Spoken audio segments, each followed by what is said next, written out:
Criminology is a true crime podcast that may contain discussion about violent or disturbing topics. Listener discretion is advised.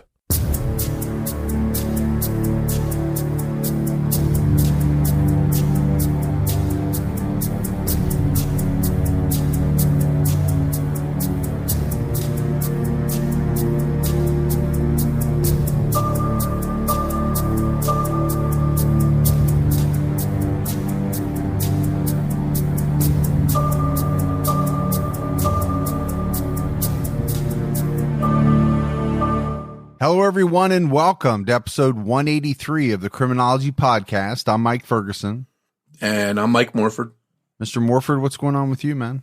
Not a whole lot. Doing a little bit of running around with the kids, playing sports and stuff like that. But other than that, I'm just waiting for the weather to cool down here a little bit and hanging out. How about you? Oh, I'm doing good. So when you say that, you mean your kids are playing sports, right? Yeah, I'm not playing sports. You don't want to see me running around. I just wanted to clarify that. I feel like the sports days for you and I are probably over. I hate to say that, but yeah, that wouldn't be a pretty sight seeing us running around out there. Although I played a lot of sports growing up, but now I did too, and I miss it. You know, I tell people all the time, there's really nothing in my life at this point where I get that competition, and you kind of miss that competition that you had when you were younger playing organized sports. Yeah, and I'm trying to just get my kids in the habit of saying, okay, off the couch, no video games 24/7. Let's go out and play stuff. So that's the good part of it. Yeah, it's even harder today, I imagine, with 8,000 TV channels and everything on demand and all the, cell phones and video games. But you got to do it. Yeah, what can you do?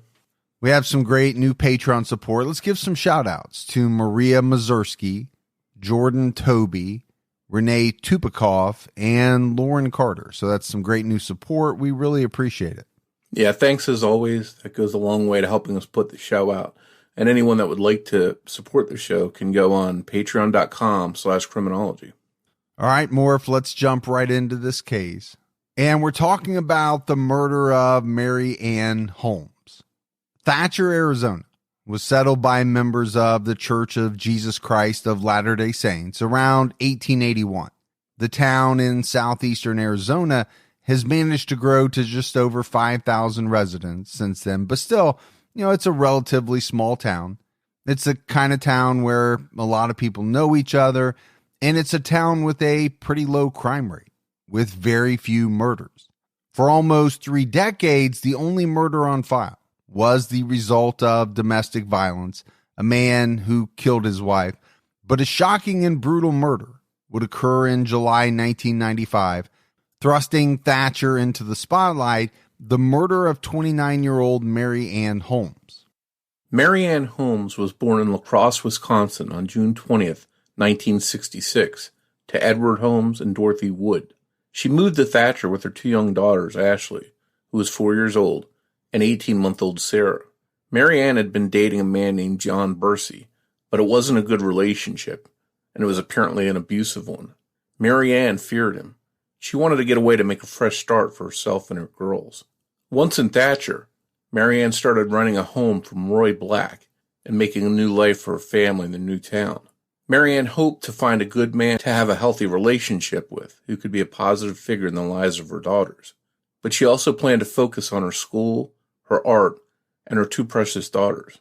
She attended classes at the nearby community college, Eastern Arizona College. Mary Ann's rented home was very small, more like a studio apartment than a single-family home. There was a mattress where Mary Ann and her 2 daughters slept, a TV, and a small couch in the living room. Down the hall was the kitchen, where the back door was located, and a bathroom.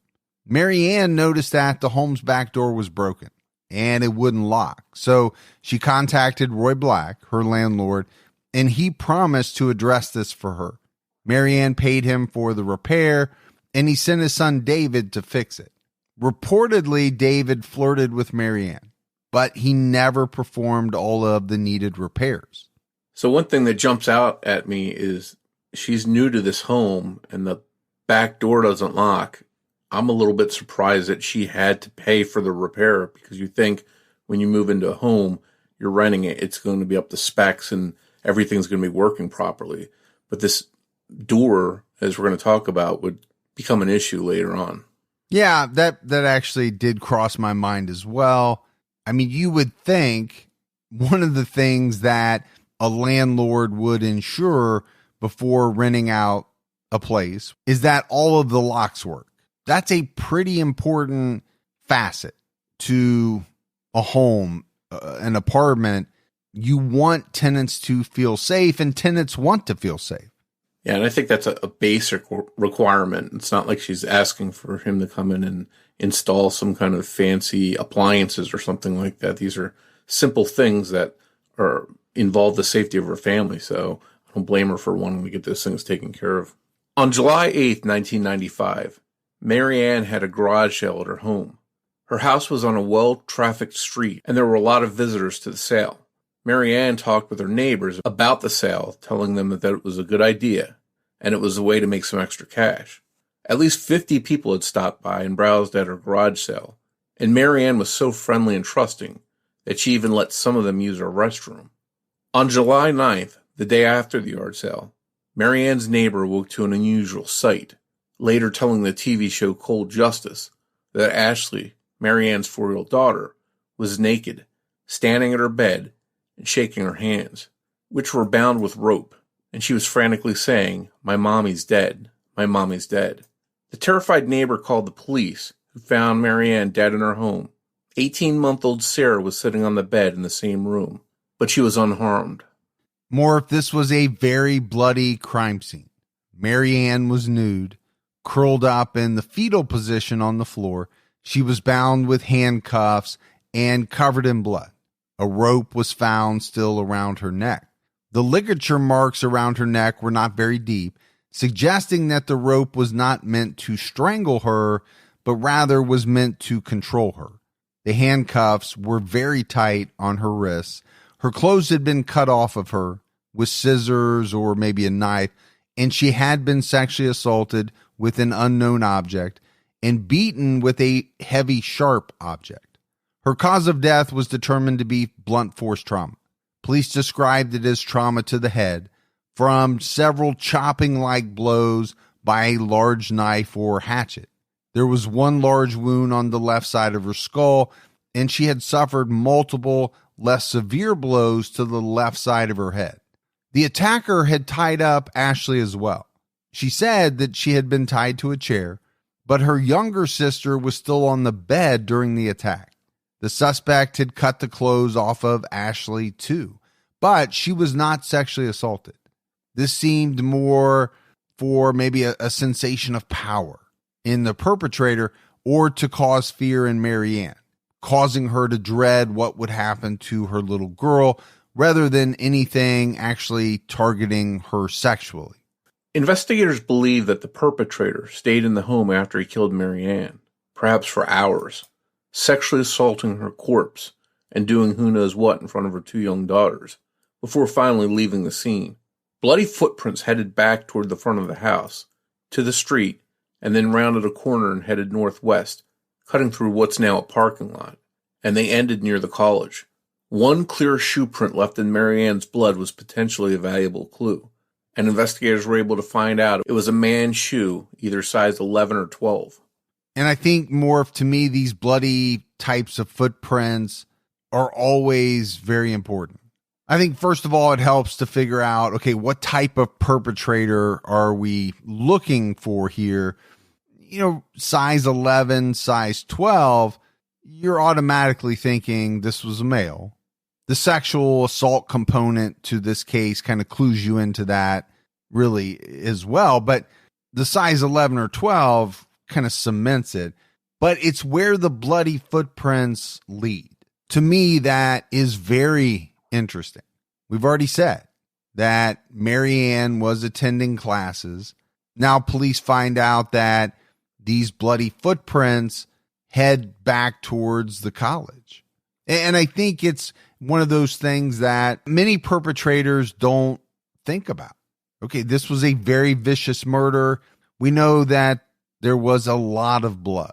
Is this not something that was planned for? That the perpetrator was going to have to leave the house. They were going to have to walk through blood and leave this trail for investigators. Yeah, I think in the spur of the moment, even though they may have a plan, sometimes they slip up and make a mistake. And in this instance, it sort of gave police a direction to go in and maybe perhaps find out if this guy is going towards his car that he's got parked on the street, or is he going towards his home, or does he have some connection to that college? So it at least gave investigators an idea of where he went when he left the house. The money Mary Ann had made from the garage sale was missing, but it was doubtful to police that this was actually just some sort of robbery gone wrong. Someone would have had to have known which door would be unlocked in order to get into the house in the first place. There was no sign of forced entry.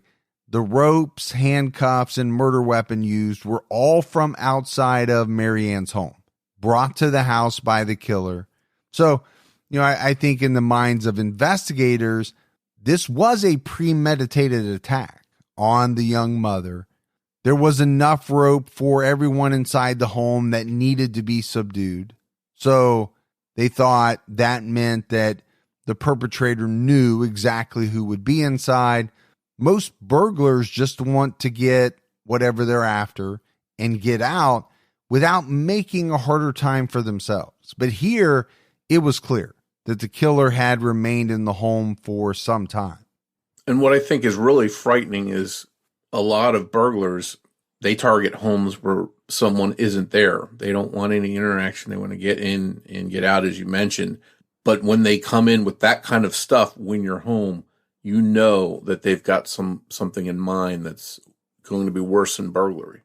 Yeah, absolutely. I mean, I think you can rule out a cat burglar who stumbled upon people inside the home. I don't think in any way that's what happened here. The attacker knew who was going to be there, and they were prepared. They brought what they needed to the scene. Police knew that they had two witnesses to the crime, and while Sarah was too young at 18 months to tell them anything, they felt that 4-year-old Ashley might be able to provide helpful information, but they knew that they had to tread lightly with her, as she had been through unimaginable trauma. They brought in a child psychiatrist to work with Ashley, and she drew a photo of the crime scene based on her memory. It's clear that at the time, the memory was burned into her brain. The items of clothing she drew in the photo matched not only the locations of the items at the actual scene, but each individual piece matches. The blue outline on her drawing is a pair of denim jeans in the crime scene photograph. In this drawing, there's what looks like a small hatchet or maybe a cleaver knife sticking out of Mary Ann's head. And this photo's online. It's very disturbing. Something that no 4-year-old should ever have to draw based on an experience that they went through. Ashley told the psychiatrist that she kept her head down when she was scared, but that she saw a large man standing in the doorway of the living room. That's when her 4-year-old mind kicked in. She told the psychiatrist that the large man could have been a lion, and she began referring to this man as Lion Man that had come in the home that fateful night. Ashley's mention of Lion Man could have a couple of different meanings. The first is more literal. Maybe the man had a tattoo of a lion somewhere. Maybe it was a large tattoo, big enough that a scared child, quickly looking, might not realize it was just a tattoo. Or maybe he was wearing something with a picture of a lion on it. Another interpretation of Lion Man is that the man was making noises during the attack. Angry type noises like growling or roaring. Thinking about how a child might describe someone that adults would have better words for, an image of a man with light hair, a lot of hair, and maybe thick facial hair like a lion's mane. Police checked with neighbors and Mary Ann's landlord. David Black, the landlord's son who was supposed to fix the back door, the same back door that Mary Ann's killer entered the home through, quickly became a suspect. First, police wanted to know why he didn't fix the door as he was tasked with doing. That was a big question. He would obviously know that he could get in through the broken back door because he knew that it wouldn't lock. He had met Mary Ann when she moved into his father's home. and he definitely took a liking to her. It was noted that he flirted with Mary Ann, but she didn't reciprocate. She simply wanted to be able to lock her back door. He just so happened to have a thick beard and long blonde hair. Police wondered if he was the Lion Man that killed Mary Ann that night. Just weeks before she was murdered, Mary Ann called the police because her ex-boyfriend John Bursey from Florida called her and told her that he knew where she was. In the call, Mary Ann asked police if he came to her door in the middle of the night and she had to call them, would they be able to get there fast enough and in time to help her and her girls? Sadly, Mary Ann never got a chance to even try to call the police on the night she died. When you look at the layout of the small home, it's clear how the attacker took Mary Ann and the girls by complete surprise. There is a window in the kitchen. A shoe print was found outside this window, and when you look inside, you can see directly into the living room where Mary Ann, Ashley, and Sarah were asleep. The killer could have quietly entered through the back door and would not have been noticed at all until he was standing over them in the living room, waking them up. Police had to consider the possibility. Had Mary Ann's fear come true? Had her ex, John Bursey, traveled to Arizona from Florida just to harm her? This turned out not to be the case, as he gave authorities an alibi, and it checked out. He had not been in Thatcher, Arizona, when Mary Ann was killed. A third suspect, Phillip Turley, was one of Mary Ann's acquaintances, but just barely. He worked at the college around the corner from her home, where she took a few classes, and he was clearly obsessed with Mary Ann. He told members of his family that the two of them were engaged to be married, but they never dated and really didn't socialize. Turley also claimed that he had bought land in Pima County, Arizona for the two to build their dream home. His plans included rooms for both little girls. He also had a journal where he logged his feelings for Mary Ann, and all of his claims were deemed by police to be pure fantasy. Despite having two viable suspects, the case went cold, and investigators decided to work with a TV show in hopes of fresh eyes revealing something new to help move the case along. Mary Ann's case was featured on TNT's Cold Justice in 2013. On the show, former Texas prosecutor Kelly Siegler, along with a team of experts, look into cold cases, trying to use new ideas and technologies to aid the cases. They often re-interview people who may not have been spoken to during the initial first investigation, or whose loyalties may have changed since police talked to them. Just recently in August 2021, Thomas Albert, who was the Cold Justice investigators' main suspect in the murder of Candace Prunty, was indicted. Really more proof that the show does actually help bring justice to cold cases. Siegler and her team have 49 arrests and 21 convictions, including 3 murder convictions, in addition to 4 confessions under their belts as a team as of 2021. People in the town of Thatcher were hopeful that the Cold Justice team would finally solve the case. The show reported that over 50 pieces of evidence were sent to a lab for DNA testing. And Morf, I think this is something that you and I have touched on before, but in an unsolved case, there is a lot of times a huge benefit to getting the story out on shows like America's Most Wanted, in this case, Cold Justice. They do have a lot of resources.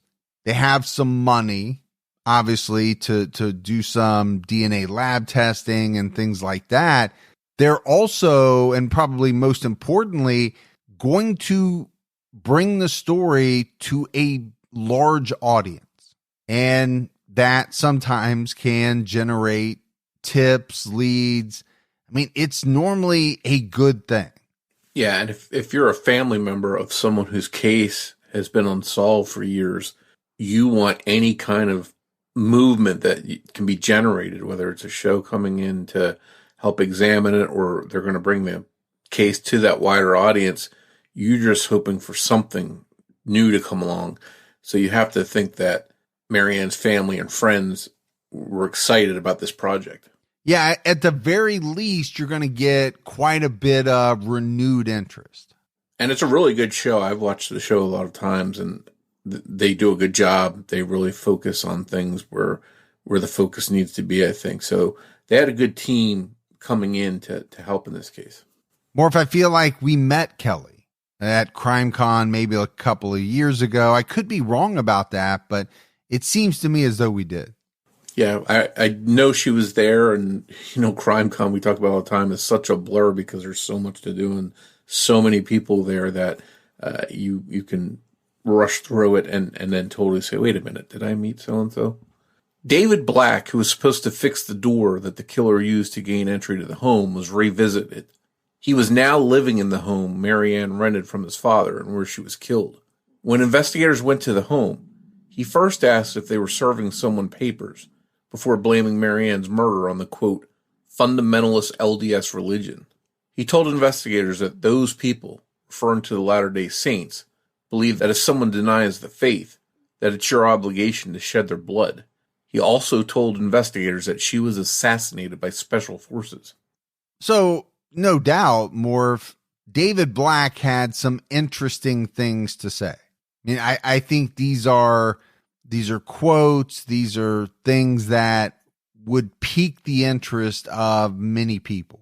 But the other thing that really kind of jumped out at me was that, he's living in this house where Mary Ann Holmes was killed. Okay, you could say, well, it was his dad's house. Maybe he had nowhere else to go.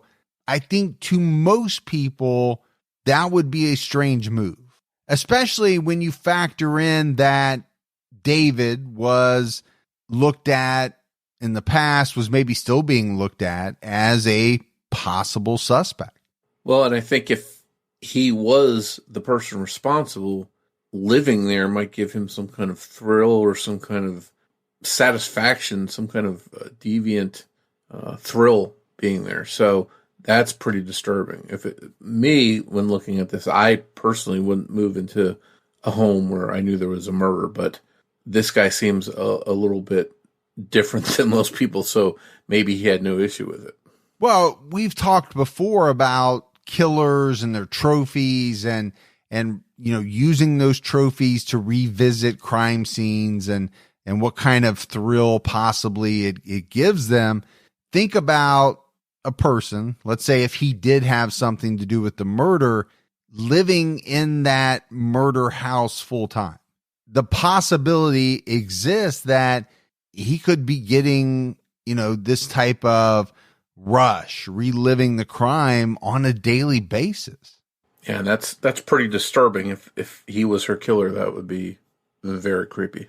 It was clear to the cold justice team that David Black was not going to be a source of useful information, and it seemed as if he was rambling about all types of strange ideas. Black added, when they killed her, it killed me. It killed my dad. It killed 2 or 3 other people. It was very clear that he had a disdain for the LDS religion, which Mary Ann belonged to.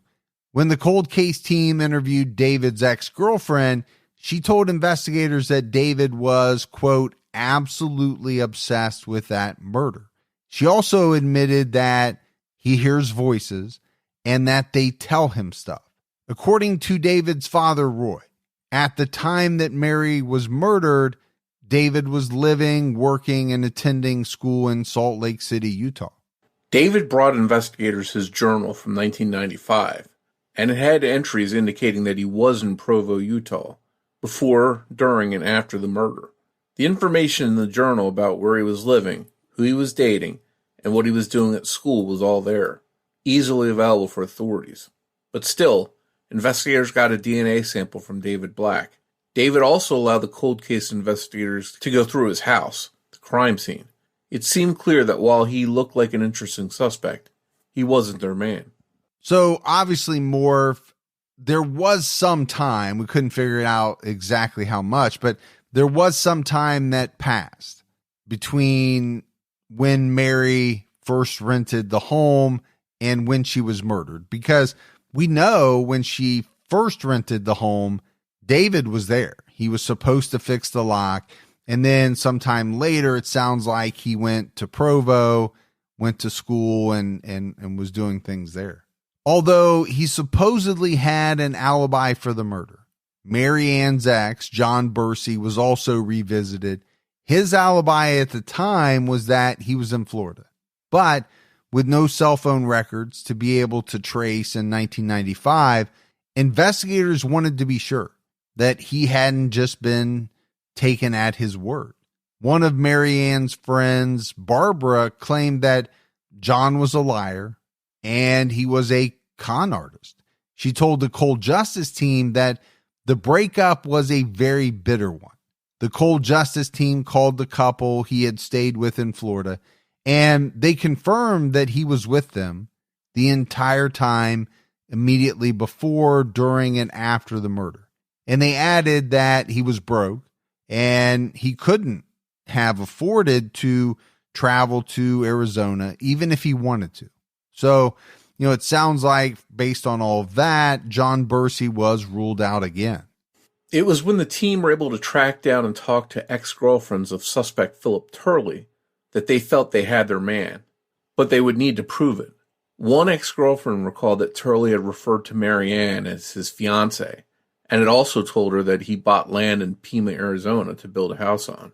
She said that Turley had no means to buy any property or home.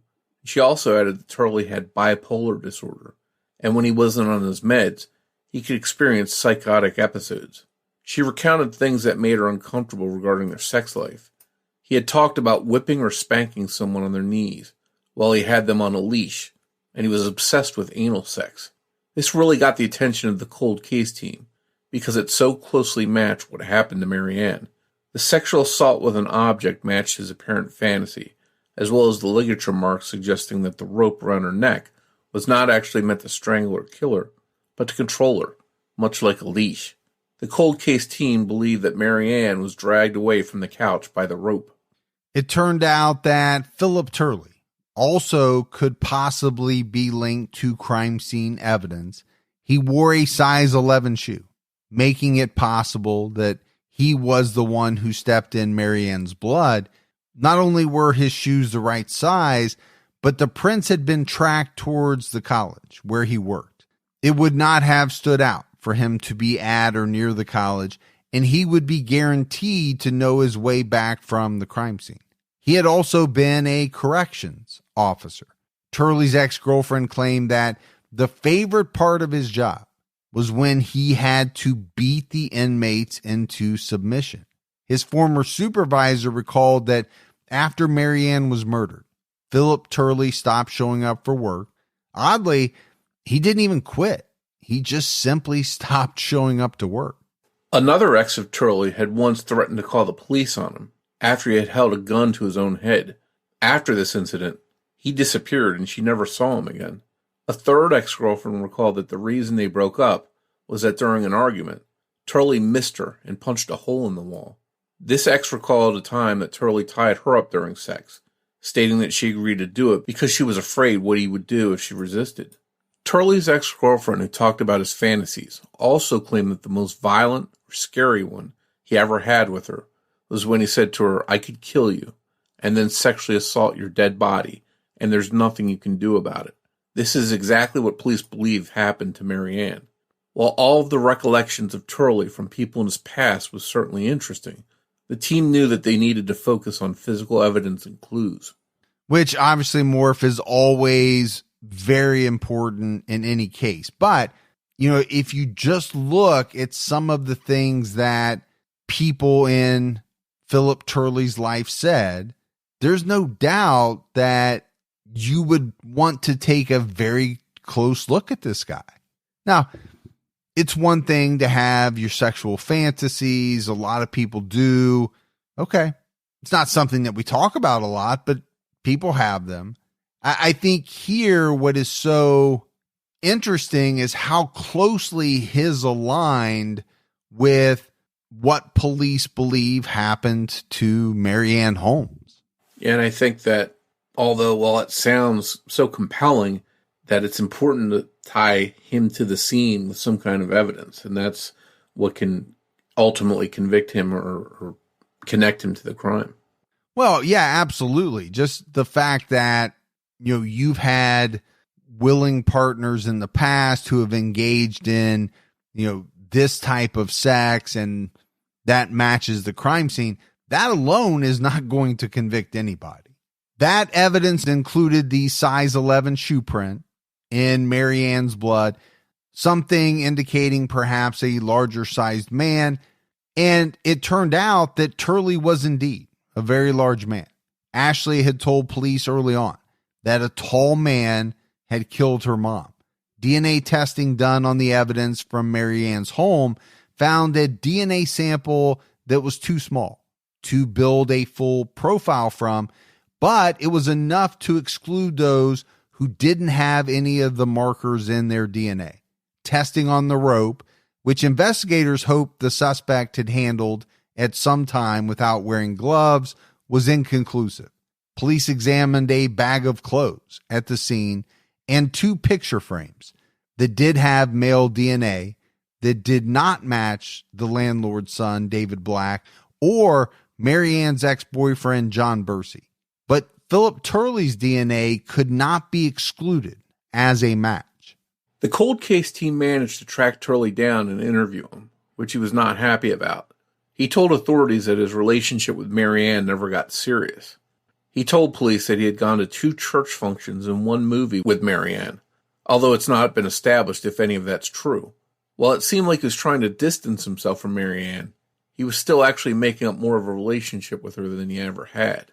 Turley denied writing that he was in love with Mary Ann in his journal, which police had, but his written words contradicted him. One entry read, "My first thought was Mary Ann. My love deepens by the hour." 1 week before she was murdered, he wrote, "It's odd. I barely know her, yet my heart is all hers." The team asked Turley about his sex life and whether he had tied anyone up. He hinted that he may have tied someone up before, but avoided admitting it altogether. He specifically denied ever using handcuffs. During the initial investigation, one of Turley's friends actually volunteered to wear a wire, and some of the things recorded painted Turley in a bad light. It caught Turley saying things like, "I'm a pervert, and they won't find my fingerprints." There were also unrelated but kind of off statements like, "Ted Bundy was an awesome individual." Chillingly, it also caught Turley discussing why Mary Ann's 2 daughters were not killed that night. This case is reminiscent of home invasion cases we've discussed regarding children before on Criminology. On episode 155, we discussed the Dardeen family who were murdered during a home invasion. It's theorized that whoever killed them may have been known to the family because their 2-year-old son was killed. But Elaine Dardeen had been pregnant and her assault had caused her to go into labor, and the suspect also killed her newborn child, who would obviously not have been able to identify anyone. In episode 173, we discussed the McStay family, who were also murdered in a home invasion. The murders included their 4- and 3-year-old sons. In that case, and this is a little bit of a spoiler, the killer was known to the 2 children and seems to be the reason that they were killed, along with their parents. In that case, at least the older boy would have been able to identify the man who killed his parents, so he was not left as a witness. So I think, Morf, we have to bring in the question. Does Mary Ann's 2 daughters being left physically unharmed mean that the killer was someone they didn't know? Or was it someone who just couldn't bear to hurt them? Yeah, and way back in episode 87, we discussed the murders of Rhonda Wick and her 4-year-old son Donnie, who were killed in their Simi Valley apartment. It seemed possible that Donnie was killed simply because he may be able to ID the killer. I think when you consider these cases we just referenced, you do have to wonder why the killer did leave Mary Ann's girls alive. But thankfully he did. It's a good thing, and they're still here. Yeah, I think, Morf, in these types of cases, these details are always very important. Now, I'm not saying that it necessarily points in one direction or the other, But I would say more often than not, it does.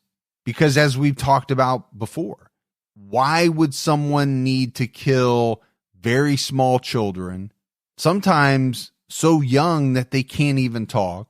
But, when you're talking about children that can communicate, could possibly tell police who the killer is, okay, I think you have to kind of lean in that direction, that more than likely the killer is known to the family. Because if it's not the case, then you just have an individual who just decides, yes, I want to kill these small children. I don't really have a reason for it. I just want to do it. And I think people like that are very frightening. If they can do that to small children, they can do that to anyone. So they're especially heinous. And here we don't have that. We have the children being spared. So was that an oversight? Something maybe they had gone back in time and done it over again, they would have eliminated them? We don't know.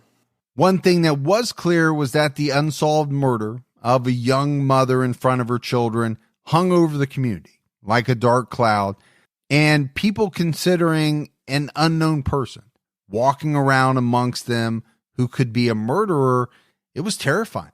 Mary Ann's neighbor told the Arizona Republic in 1995, "We even have been running to the car. If we have to go anywhere at night, people in the nearby town of Safford, 3.5 miles from Thatcher, were buying mace, guns, outdoor lights, and guard dogs because there was a murderer free in their area." That fear hung over the town for years. And this is also something that we see in cases time after time, especially in towns with a low murder rate where, a vicious murder is fairly out of the ordinary. Gun sales go up, security system sales go up. People are extremely fearful, and they'll do just about anything to help to try to protect themselves and their family. On November 22nd, 2016, 53-year-old Phillip Turley was arrested on charges of attempted murder in another case, this time in Modesto, California. Police also arrested 28-year-old Alicia Gomes, his accomplice. Turley stabbed 2 people, a man and a woman, in their trailer at Country Western Mobile Home Park in Modesto. Early the next morning, he went back to the mobile home park where the attack happened, where many people believed he was responsible, even those that hadn't seen anything, and he was quickly recognized and turned in. One neighbor told reporters that the male victim had learned that Phillips was in an episode of Cold Justice and had told people about it. To this neighbor, the stabbing was retaliation for talking about the murder of Mary Ann Holmes. According to a press release from the Stanislaus County District Attorney, Turley had a prior dispute with the 2 victims, so he and Alicia went to their trailer with knives. Turley stabbed the man while telling him he was going to die, and Alicia attacked the woman, and then both of them stabbed her. Upon his arrest, Thatcher Police Chief Chafin Woods called Turley a person of interest in the murder of Mary Ann Holmes and stated, "We have never stopped working on this case and will continue to exhaust all leads and possibilities available to us until it is either resolved or we have no further leads." On March 19th, 2021, 58-year-old Phillip Turley pleaded guilty to the attempted murders of the 2 stabbing victims in Modesto. 32-year-old Alicia Nadine Gomes also pleaded guilty. She was sentenced to 13 years in prison. Phillip Turley was expected to be sentenced to 18 years in state prison, according to the DA's press release. Also, according to the release, Turley had been convicted of aggravated assault with a deadly weapon back in Arizona. So I think Turley, in addition to some of the disturbing things he said and wrote about, proved that he was a dangerous individual capable of taking someone's life or trying to take someone's life. There's no doubt that he was dangerous. Mary Ann Holmes was buried at Ascension Catholic Cemetery in Libertyville, Illinois, following her murder. Today, her daughters are adults. Though the only clear remaining person of interest in Mary Ann's murder is in prison for another crime, it doesn't provide justice for Mary Ann's family, friends, and her community, and the case remains officially unsolved.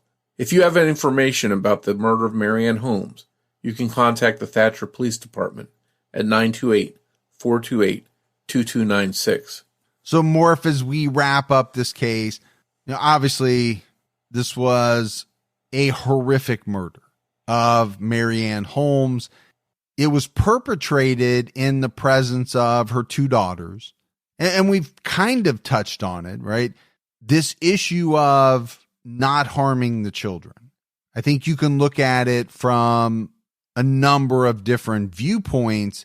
It's possible that you could have a stranger killer who, and it's kind of strange to say, but has a code that won't allow them to kill children. I'll put it that way. I'm sure there are some killers out there like that. You can look at it as a killer that was known to Mary Ann, but didn't feel as though the children would know who he was. Or you can look at it as a person, as we said, who just couldn't bear to hurt these children because he had an affection for them. And obviously we talked about a number of different persons of interest, potential suspects in the case. I think initially police were really focused on David Black, and you can see why, right? He was supposed to fix the door. He didn't fix the door. He would have known that this was an entry point that could be used to enter the home. And then obviously, as with any case, they would definitely have looked at Mary Ann's ex, John Bursey, but it seems as though both of these individuals were ruled out because they had alibis that put them in other states. But then you get to Phillip Turley. And by and large, Morf, I think most people who take a look at this case believe that Turley is the most likely suspect. I'll put it that way. There's no doubt that he had some sexual fantasies that closely aligned with how this murder most likely went down. Okay. That in and of itself doesn't really mean anything, but add that to the fact that, he had exes who came forward and said he was very violent. He was scary. He talked about killing them, sexually assaulting their dead bodies, things like that. He was a large man who absolutely could have been wearing the shoes that made the shoe prints. He worked at the college, which I think is, a really big tie-in. He was caught on tape saying, the police will never find my fingerprints, and also discussing why Mary Ann's two daughters were not killed that night. To me, that's very specific. Why was he even talking about it? Now, I think you take all these things and, would it be enough to put in front of a jury and get a conviction? Probably not. But I think at the very least, you have to cast a real suspicious eye on this guy. Yeah, there's no doubt at this point that this guy was someone who was awful and did some bad things and attempted to take two other people's lives. So we know he's capable of harming people. And I think that there's a strong case to be made as him being the killer. But what they lack in this case is crucial evidence, solid DNA that can confirm the match to him or his fingerprints being there. There were no fingerprints of his found there.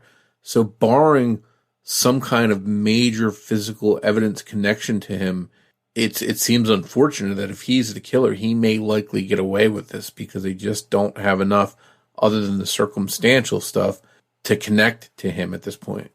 Yeah, I agree with you 100%. And, I'm assuming that prosecutors sit down, they look at all the circumstantial evidence, and they have to make a decision. Do we have enough to take this in front of a grand jury, to go to trial, to put it in front of a jury? And it's a big thing, right? You don't want to go to trial without the evidence needed, because once he's acquitted, then you've lost, right? You're not going to be able to go back at him again. And the other thing more that I think prosecutors probably are looking at now is that, okay, he's going to be in prison for X amount of years. So do we need to rush it? He's not going to hurt anyone else. Do we wait until this case is rock solid if we can ever get it to that point? Because I still think, no doubt, they want to get justice for Mary Ann, but they want to do it the right way. They want to make sure it sticks. Yeah, it's a very frustrating situation. And although he's in prison for another serious crime, he's not serving the time for what he did to Mary Ann Holmes, and by extension, what he did to her daughters, especially because they witnessed this, although they weren't physically harmed. Who knows what this did to them, and if they've had to have counseling, anything like that, because it seems impossible that they wouldn't have been impacted by this in some way. And then on top of that, just losing their mom, not having her in their lives is irreparably changed the path of their lives. Yeah, no doubt about it. Sad case all the way around. Thanks goes out to Sonny Landon for writing and research assistance in this episode. As always, if you love the show, but you haven't done so yet, please take a minute, go out, give us a 5-star rating. Keep telling your friends. A word of mouth about the Criminology podcast really goes a long way. If you want to find us on social media, we're on Twitter with the handle @CriminologyPod. You can also find us on Facebook by searching for Criminology Podcast, or by joining our Facebook discussion group, Criminology Podcast Discussion and Fans. So, Morf, that's it for our episode on Mary Ann Holmes, but we'll be back next Saturday night with a brand new episode of Criminology for everyone. So until then, for Mike and Morf, we'll talk to you next week. Take care, everyone.